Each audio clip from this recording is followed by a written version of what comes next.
Bad secrets destroy lives.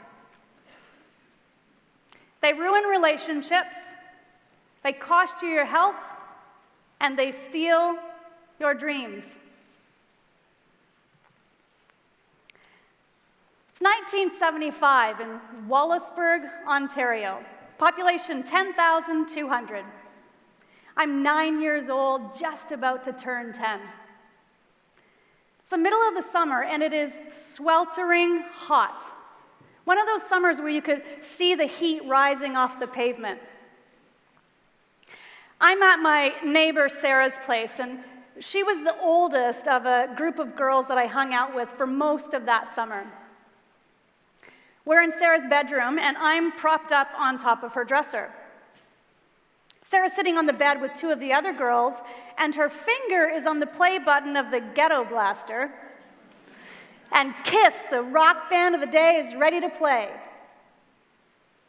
They're all smiling and laughing and having a great time. And I'm pretending, because I know that once again, something bad is about to happen to me. Sarah yells, "Jill, stand up!" My face flushes. I can feel the sweat beating up on my skin and starting to soak through my tank top and my shorts.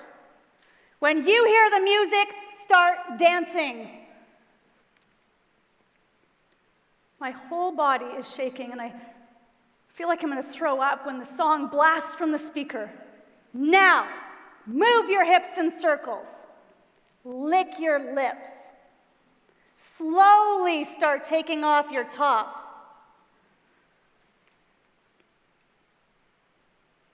Unbutton your pants. Start playing with yourself. I said go slow. If you are naked before the song ends, you're starting all over. Finally, the song ends, and I'm naked. My clothes, my dignity, my self-respect, lying on the floor in front of me. And then, you know the rules, Jill. Never tell anyone or else.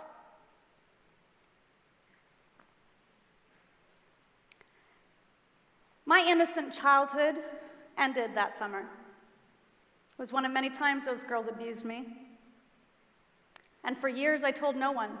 I believed secrets must be kept. But all secrets have an impact. There are good secrets, like the family recipe for meatballs that's been passed down from generation to generation. Those kind of secrets, they create a bond in the family, a sense of pride and intrigue. Good secrets don't hurt anyone. And then there are bad secrets. Bad secrets will destroy you. I became moody and sullen. I didn't trust anyone. I didn't feel safe in the world anymore, and I built a wall of guilt and shame between myself and everybody else. I was often sick, sore throats. I would lose my voice. I battled bouts of pneumonia and severe stomach issues. My secrets were destroying me, and I believed I would take them to my grave. What I know now that I didn't know then was that once I started keeping secrets, I would become secretive. Instead of being open and transparent, I became shut down and closed off. I was easy prey for exploitation. After that summer, I was bullied and harassed daily at school. It's easy to take advantage of somebody who's always afraid and scared. It's what predators are looking for. At 16, I was raped. By then, I was programmed to keep secrets, and I kept that one too. In order to get away from the pain, to not feel so much in my life, I turned to random sex, alcohol, drugs. Sex can be a cry for connection, alcohol an escape, And drugs a sedative when you feel like you're broken inside. High school became unbearable. I dropped out. Never even graduated. More secrets, more guilt, more shame. By the time I was 27 years old, I'd hit rock bottom. No friends, disconnected from my family, on antidepressants, and at the same time drinking like every day was Saturday night. I had two choices: continue to self-destruct or make a change. I picked myself up off the floor, walked into the kitchen, opened the drawer, and I pulled out the yellow pages.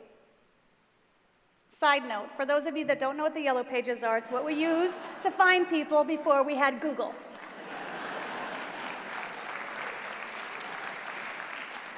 I opened up the yellow pages, the section on counselors, and I called for help. I'll never forget the day I walked into Dr. David's office. He's 50-ish, balding, horn-rimmed glasses, and wearing a sweater vest in the middle of the summer. In our Fairyverse session, he said, "Jill, tell me about your life." Man, I'd never told anyone. I felt incredibly vulnerable, as naked as I had as a 9-year-old dancing on top of that dresser. The first session, I was a mess. I could barely speak, couldn't make eye contact with him. It was the hardest thing I'd ever done. Second session got a little bit easier, and by the third, I told him all my secrets. The abuse at 9, the bullying, the rape at 16, and the years of random sex, alcohol, drugs. It was horrible and liberating. I could feel the tension leaving my body. For the first time, I could breathe.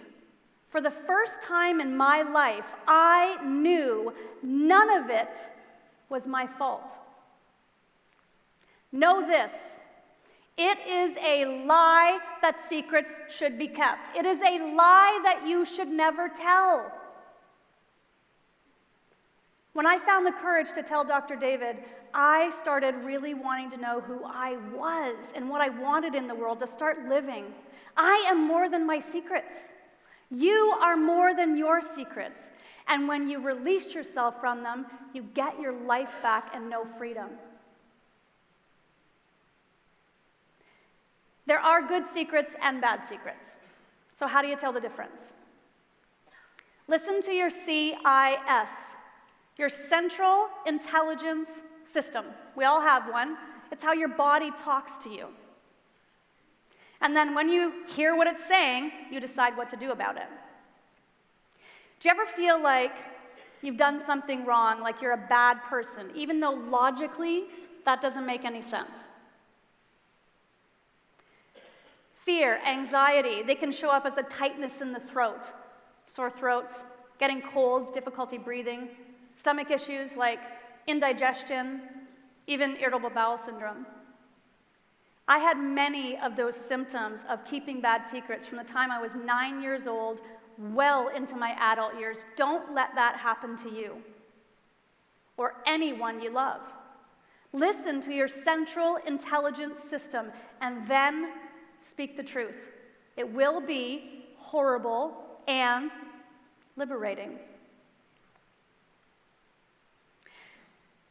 Keeping bad secrets has a negative impact on your relationships and your health. You might think that you don't deserve to be loved, either by yourself or anyone else. I certainly didn't. You could shut down, give up on your dreams. That is a huge price to pay. You will lose your ability to develop deep, intimate, connected relationships. Keeping bad secrets can lead to stress and anxiety, severe illnesses, and even heart disease. They often lead to self-abuse in the form of addictions, everything from food to alcohol to drugs. And as crazy as it might sound, the consequences can be the same as the secret. You might become an addict as a result of keeping a secret about being abused. And now you're keeping a secret about being an addict. Secret on top of secret on top of secret until you are destroyed by them. And then there's suicide. Second to car crashes, the most common cause of death among young people in Canada today is suicide due to bullying. Secrets are literally killing us. And death isn't the worst of it. So what could possibly be worse than death? Failing to live. Don't let secrets ruin your life. Don't live with regret. I know how this feels. I've spent over 20 years on my own healing journey. It's been so impactful, I know I will spend the rest of my life helping others. I became a hypnotherapist and then dove deep into the healing arts of energy work and intuition. This is not just my story. Many people have begun their own healing journey by letting go of their secrets. Stephanie came to me, lost, depressed, wanting deep connected relationships. In our very first session, I said, "Stephanie, tell me about your life." She closed her eyes and said, "Jill, I just feel so ashamed." At 17, Stephanie had been raped, and for 12 years, she had been carrying this secret with her, and it was destroying her. When she found the courage to tell me, she said, "I feel like a 100-pound weight has been lifted from my body." Her whole face changed. It was like witnessing a miracle. Over the next while, she went through the processes of understanding, release, forgiveness. Now Stephanie has those deep, connected relationships. She mentors other women who've been through what she's been through. She's no longer afraid. She is free. How do you free yourself? Begin by admitting that you keep secrets, no matter how big or small. And then you must tell someone, a friend, a therapist. There's no other way to release yourself from the burden of secrets other than to speak the truth. And I know it's hard, but the worst is over. You've survived. You are right here, right now. And it will be horrible and, come on, liberating. Yeah. One of the coolest things that happened to me when I let go of my secrets is I started aging backwards. At 40, I looked 50. Now at 50, I look 40. Yeah, thank you. It's amazing what happens to you when you feel free and you start eating properly and sleeping. Who needs Botox? Just stitch your secrets. Look, you are more than your secrets, and the worst is over. You've survived. Together, we can create a world in which our kids are not afraid to tell. A world where we are not destroyed by our secrets. A world where we help each other heal. Creating that world begins with you. Find your voice. Speak your truth. Release yourself from your secrets and set yourself free.